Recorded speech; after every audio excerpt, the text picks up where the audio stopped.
పిఠాపురం నియోజకవర్గం నుంచి శాసనసభకు జరిగే ఎన్నికల్లో పవన్ కళ్యాణ్ గారు పోటీ చేస్తున్న విషయం తెలిసిందే కదా. ఆయనపై మాజీ మంత్రి ముద్రగడ పద్మనాభం గారు కొన్ని వ్యాఖ్యలు చేశారు. అవి చాలా అభ్యంతరకరంగా ఉన్నాయంటూ చాలామంది విమర్శించారు కూడా. ఇదే సందర్భంలో ఆయన కూతురు ముద్రగడ క్రాంతి కూడా మా నాన్నగారు మాట్లాడిన మాటలు కరెక్ట్ కాదు అనే భావాన్ని వ్యక్తం చేస్తూ ఒక వీడియో రిలీజ్ చేశారు. అది పెను సంచలనానికి దారితీసింది. ఈ విషయం తెలుసుకున్న పవన్ కళ్యాణ్ తునిలో సమావేశానికి క్రాంతిని ఆమె భర్తని ప్రత్యేకంగా ఆహ్వానించి వేదికపైకి పిలిచి అభినందనలు తెలియజేశారు. అంతేకాకుండా 2029 ఎన్నికలలో జనసేన పార్టీ తరఫున పోటీ చేయడానికి టికెట్ కూడా ఇవ్వదలుచుకున్నట్టు ప్రకటించారు పెద్ద బహిరంగ సభలో. దీనితో ఒక్కసారిగా క్రాంతి పేరు తూర్పుగోదావరి జిల్లాలో మారుమోగిపోతున్నది. ఈ నేపథ్యంలో తను ఎందుకు చెప్పింది, తండ్రి వ్యాఖ్యలు కరెక్ట్ కాదు అని తను ఎందుకు భావించింది, తన ఆలోచనలు ఏంటి, పవన్ కళ్యాణ్ గారి గురించి ఆమె ఏమి చెప్పింది, చెప్పదలుచుకున్నది మొదలైన విషయాలను ఆమె సోమవారం నాడు తెలుగు రాజ్యం ఛానల్తో పంచుకుంది. నిజానికి పవన్ కళ్యాణ్ గారు ఆదివారం సాయంత్రమే అంటే నిన్ననే ఆవిడని తుని సభకు పిలిచి ఆహ్వానించారు, టికెట్ ఇస్తున్నట్టు ప్రకటించారు. మరుసటి రోజునే ఆమె తెలుగు రాజ్యంతో తన భావాలను ఆలోచనలను పంచుకున్నారు. అవి ఇప్పుడు చూద్దాం. 2 రోజుల క్రితం నువ్వు ఒక ప్రకటన చేసి రాష్ట్ర వ్యాప్తంగా సంచలనం సృష్టించావు. ఎవరైనా ఏదైనా మాట్లాడవచ్చు, కానీ ముద్రగడ పద్మనాభం గారి అమ్మాయిగా నువ్వు చెప్పే ప్రతి మాటకి ప్రజల్లో చాలా విలువ ఉంటుంది, ప్రజల్లోకి వెళ్ళద్ది. నీ పెళ్ళి ఇప్పటికి ఎన్ని సంవత్సరాలు అయింది? 25 years. 25 yearsలో నాకు తెలిసి నువ్వెప్పుడు రాజకీయ ప్రకటన లాంటిది ఏమీ చెయ్యగా నేను ఎప్పుడు వినలా. మీ కుటుంబంతో నాకు సన్నిహితం ఉంది కదా. ఇప్పుడు ఎందుకు అటువంటి ప్రకటన 25 ఏళ్లలో? నాకు తెలిసి మీ నాన్నగారికి ఎప్పుడు నువ్వు వ్యతిరేకంగా మాట్లాడినట్టుగా కూడా నాకు గుర్తేమీ లేదు. అంటే మగపిల్లలు మాట్లాడరు, మీ అమ్మగారు అసలే మాట్లాడరు, నువ్వు కూడా మాట్లాడిన గుర్తు నాకేమీ లేదు. ఇన్నేళ్ల తర్వాత 25 ఏళ్ల తర్వాత గృహిణిగా ఉంటూ మీ నాన్నగారి ప్రకటనని తప్పు పడుతూ నువ్వు ప్రకటన చేయాల్సినంత నెసెసిటీ ఎందుకు ఫీల్ అయ్యావు? స్క్రిప్ట్ ఇచ్చి నాన్నగారితో మాట్లాడిస్తున్నారు విషయం నాకు అర్థమైంది బాగా. ఇంకా ఏదో చెయ్యాలి అని అనిపించి నేను స్టెప్ తీసుకుందామని బాగా ఆలోచించి. ఇప్పుడు ఆయన వైసీపీలోకి వెళ్దాం అనుకుంటున్న విషయం మీ అందరికీ తెలుసు కదా. తెలుసండి. మీరంతా ఆమోదించారా ఆయన వైసీపీలో వెళ్ళటం కరెక్టేను, ఇప్పుడు ఏ పార్టీలో లేరు కదా, ఖాళీగా ఉన్నారు కదా, వైసీపీలోకి వెళ్ళటం కరెక్టేను అని మీరు ఒక అభిప్రాయం వ్యక్తం చేశారా? నేనైతే చేయలేదండి. అన్నయ్య వాళ్ళకి ఇష్టమే, కానీ వాళ్ళు ఒప్పుకున్నారు. నాకు ఇష్టం లేదు, ఇంకా సరేలే అని. ఇంకా ఆయన వైసీపీ పట్ల అంత అభిమానంగా ఉన్నప్పటికీ కూడా ఆయనకి టికెట్ ఇవ్వాల. అలాగే మీ తమ్ముడికి గిరికి కూడా టికెట్ ఇవ్వాలి. టికెట్ ఇవ్వకపోయినా కూడా వాళ్ళు వైసీపీకి గట్టిగా ఆయన ప్రచారం చేయాలని నిర్ణయించుకున్నారు.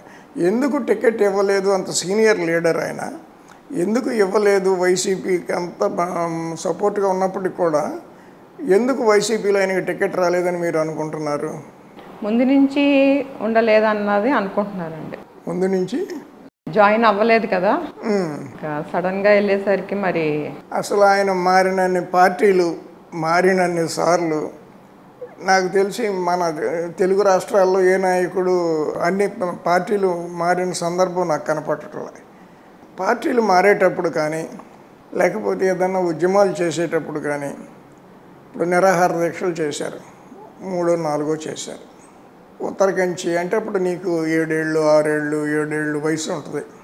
ఉత్తరకంచి 1987. అసలు ఇంట్లో కొడుకులతో కానీ మీ అమ్మగారితో కానీ నువ్వు పెద్ద అయిన తర్వాత నీతో కానీ ఇట్లా ఉద్యమం ఒకటి చేద్దాం అనేది కుటుంబ పరంగా ఎప్పుడన్నా డిస్కస్ చేసేవారా? ఏకపక్షంగా ఆయనే నిర్ణయాలు తీసుకునేవారా?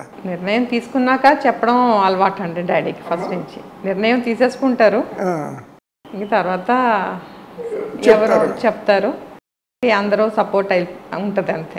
ఇక ఆప్షనే ఉంటుంది. ఇంకా ఇప్పుడు నిర్ణయం తీసేసుకొని నలుగురితో పాటు మీకు చెప్పినప్పుడు సపోర్ట్ చేయక ఇంకొక ఆప్షన్ ఉండదు కదా. ఇప్పుడు ఈ నిర్ణయం పవన్ కళ్యాణ్ని ఓడించి తీరుతాను, లేకపోతే నా పేరు పద్మనాభరెడ్డి అని మార్చుకుంటాను అని ఆయన ప్రకటించినప్పుడు ఆయన అభిమానులు చాలామంది బాధపడ్డారు.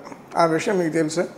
నాకు కూడా చాలా ఫోన్లు వచ్చినాయి, చుట్టాల దగ్గర నుంచి ఏంటి, ఫ్రెండ్స్ దగ్గర నుంచి ఏంటి ఏంటి అని. దాంతో కొంచెం నాకు కూడా తీసుకోవాలని అనిపించింది. ఆ ప్రకటన చేయటం ఆయన తొందరపాటు చర్య, లేకపోతే ఇంపల్సివ్గా, అంటే ఒక ఆలోచన వచ్చేస్తే గబుక్కుని మాట్లాడేసేయటమా, లేకపోతే అసలు ఏమైనా దానికి వెనకాల ఒక పద్ధతి ఏమన్నా ఉంది, లేకపోతే పవన్ కళ్యాణ్ మీద కోపం లాగానే ఆ మాట కనపడిందా మీకు? ఆయన అలాగా పర్సనల్గా టార్గెట్ చేసే మనస్తత్వం కాదండి డాడీది, అసలు ఫస్ట్ నుంచి కాదు, చిన్నప్పటి నుంచి నేను చూస్తున్నాను. ఇంక దాంతో వైసీపీ వాళ్ళు చెప్పిస్తున్నారనే అనేది నా గట్టి నమ్మకం. పద్మనాభం గారు అనే కంటే కూడా ముద్రగడ అనేది ఒక బ్రాండ్. యాక్చువల్గా మీ తాతగారు వీర్రాఘవరావు నాయుడు గారి దగ్గర నుంచి ఆయన 2 సార్లు 5 సార్లు ఎమ్మెల్యేగా చేశారు. మీ నాన్నగారు వచ్చిన 4 సార్లు ఎమ్మెల్యే, ఒక ఎంపీ, 2 సార్లు మంత్రి అన్నీ చేశారు. ఆ ముద్రగడ అనే ఒక బ్రాండ్ కూడా ఇప్పుడు ఈయన చేస్తున్న పాలిటిక్స్ వల్ల బ్రాండ్ ఇమేజ్ కూడా బాగా దెబ్బతిన్నది అని చాలామంది చెప్తారు. మీరు అది ఏకీభవిస్తారా? ఏకీభవించాల్సి వస్తున్నట్టు. అట్లని కదమ్మా, అదే ఇప్పుడు చూస్తే ఆయన వయసు ఎంత, 72కి వచ్చిందా? రాజకీయాల్లోంచి ఆయన విరమిస్తే బాగుంటుంది, నెక్స్ట్ జనరేషన్కి ఆ మ్యాంటిల్ని పాస్ ఆన్ చేసి ఆయన ఇంటి దగ్గర ఉండిపోయి ప్రశాంతంగా మీ తమ్ముడు ఉన్నాడు గిరిని ప్రమోట్ చేయటము, లేకపోతే ఇప్పుడు నువ్వు ఒక స్టేట్మెంట్తో బయటకు వచ్చావు. స్టేట్మెంట్ వరకే నువ్వు పరిమితం అని జిల్లాలో ఎవరు అనుకోవట్లేదు. నువ్వు ఖచ్చితంగా ఆ ముద్రగడ ఇమేజ్ని, బ్రాండ్ ఇమేజ్ని ఇంకొంచెం ముందుకు తీసుకెళ్తావని చాలామంది అనుకున్నారు. నాతో కూడా చాలామంది మాట్లాడారు. ఇప్పుడు నేను నీతో మాట్లాడటం ఉద్దేశం కూడా అదే, ఆ ఇమేజ్ని నువ్వు కొద్దిగా ముందుకు తీసుకెళ్తావు అని. మీ నాన్నగారికి రిటైర్ అయిపోతే బాగుంటుందని ఇంప్రెషన్ నీకేమైనా ఉందా? రిటైర్ అవ్వాలని కాదు కానండి, నెక్స్ట్ జనరేషన్ని కొంచెం ముందుకు తీసుకెళ్లాలని ఆయన సలహాలు సూచనలతోటి మా అందరికీ సపోర్ట్గా ఉంటారని మాత్రం ఉంది, చెయ్యాలని. అటువంటి భావన ఆయనకు ఉండే అవకాశం ఉందా, లేకపోతే అసలు కాళ్ళు చేతులు ఉన్నంతకాలం రాజకీయాలు చేసి కక్షలు తెచ్చుకోవాలి వీళ్ళ మీద, చంద్రబాబు నాయుడు నాశనం అయిపోయే వరకు నేను నిద్రపోనని మొన్న మధ్య ఏదో ఒక స్టేట్మెంట్ ఇచ్చారు. ఇప్పుడేమో ఈయన ఓడిపోతే నేను నా పేరును ముద్రగడ పద్మనాభరెడ్డి అని మార్చుకుంటాను. ఆయన స్థాయికి ఆ రకమైన ప్రకటనలు బిఫిటింగ్గా, అంటే ఔచిత్యం ఉందా? ఆ స్థాయి మనిషి, ఆ స్థాయి రాజకీయ నాయకుడు ఆ విధంగా మాట్లాడటం ఔచిత్యం ఉందనే భావన మీకుందా? అదే ఏ ప్రెషర్ మీద చేస్తున్నారో తెలియదు కానీ డాడీగా చెప్పట్లేదు, వైసీపీ చెప్పిస్తుందని మాత్రం. మీ నాన్నగారిని నువ్వేమీ అనదలుచుకోలేదా? ఈ ప్రకటన ఇచ్చిన తర్వాత ఇవ్వాలని ఆలోచన ఫస్ట్ ఎట్లా వచ్చింది నీకు? ఏదండి, పవన్ కళ్యాణ్ మా నాన్నగారు అనటం కరెక్ట్ కాదు, విమర్శించడం కరెక్ట్ కాదని మొన్న ఫస్ట్ టైం నువ్వు స్టేట్మెంట్ ఇచ్చావు కదా, ఆ స్టేట్మెంట్ ఇవ్వాలనే ఆలోచన ఎందుకు వచ్చింది? ఎందుకంటే 10 సంవత్సరాలుగా నువ్వు ఇంటికి దూరంగా ఉంటున్నావు, గృహిణిగా ఉంటున్నావు, ఆ పిల్లల్ని చదివించుకోవటం, ఆడపిల్లల్ని అవన్నీ చూసుకుంటున్నావు. అసలు మా నాన్న చెప్పిన పద్ధతి కరెక్ట్ కాదు, ఇది నేను నా మనసులో భావన ప్రజలకు చెప్పాలి అనే ఆలోచన నీకు ఎందుకు వచ్చింది? అది అందరూ ఫోన్లు చేసి ఇలా ఇలా అంటుండేసరికి నాకు కూడా చాలా బాధ అనిపించిందండి. రెడ్డిగా అన్నది తీసుకోలేకపోయాను. అదే ఏదో ఒకటి చెయ్యాలి అని అనిపించింది. పవన్ కళ్యాణ్ గారి దగ్గర నుంచి మీకు ఇంత క్విక్గా వితిన్ 24 hours ఆర్ స్టేట్మెంట్ ఇచ్చిన 48 hours లోపు ఆయన దగ్గర నుంచి ఆహ్వానం కానీ గుర్తింపు కానీ వస్తుందని మీరు ఎక్స్పెక్ట్ చేశారా? లేదండి, అసలు ఎంత స్పీడ్గా వస్తుందని మాత్రం ఊహించలేదండి. తూని వెళ్ళారా? నిన్న రాజమండ్రి వచ్చారండి సత్యనారాయణ గారు, ఆయన థ్యాంక్స్ చెప్పి రమ్మని ఆహ్వానించారు. ఆయన దాన్ని బట్టి తర్వాత మీరు మీ హస్బెండ్ మేము మా హస్బెండ్ కలిసి వేదిక మీదకి పిలిచారు. చాలా బాగా రిసీవ్ చేసుకున్నారు. చాలా ఆనందం అనిపించింది.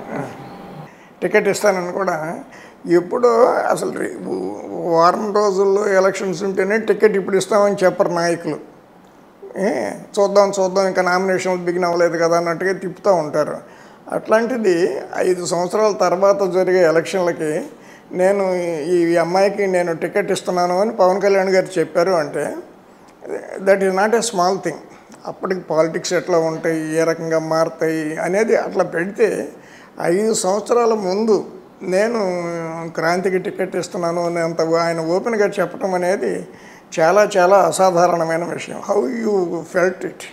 అసలు ఆ టికెట్ ఊహించలేదని, మేము టికెట్ అడగలేదు, ఆయన అనౌన్స్ చేస్తారు, చాలా ఆనందం అనిపించింది. ఆయన టికెట్ ఇస్తే పోటీ చేద్దాం అనే ఆలోచన అంతకు ముందు ఏమన్నా ఉందా, లేకపోతే ఆయన అనౌన్స్ చేసిన తర్వాత పోటీ చేద్దామనే ఆలోచన ఏమన్నా వచ్చిందా? ముందు పార్టీకి నా కృషి నేను చేద్దాం అనుకున్నాను, తర్వాత ఎలా అయితే అలాగా ఆయన చెప్తే పోటీ చేయడానికి. Over night you have become some sort of political celebrity.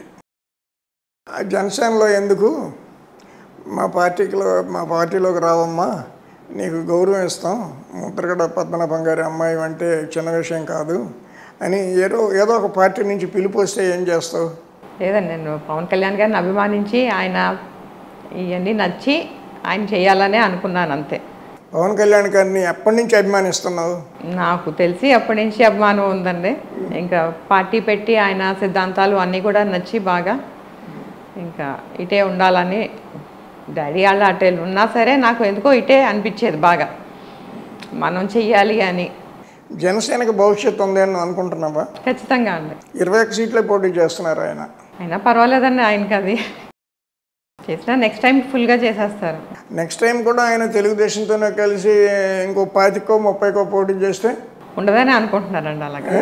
అలా ఉండదనే అనుకుంటున్నారు, ఫుల్గా పోటీ చేస్తారని నా నమ్మకం. ఇప్పుడు మీ నాన్నగారిని కలిసి వైసీపీలోంచి బయటకు వచ్చి పవన్ కళ్యాణ్ని సపోర్ట్ చేయ డాడీ, ఇది మన వాళ్ళందరికీ క్షేమం, మనకు తెలిసిన వాళ్ళందరికీ, నువ్వు గతంలో ఉద్యమాలు కూడా చేసావు కదా అని చెప్పే ఆలోచన ఏమన్నా ఉందా? లేదండి. తమ్ముళ్ళని వాళ్ళిద్దరు నీకు తమ్ముళ్ళ?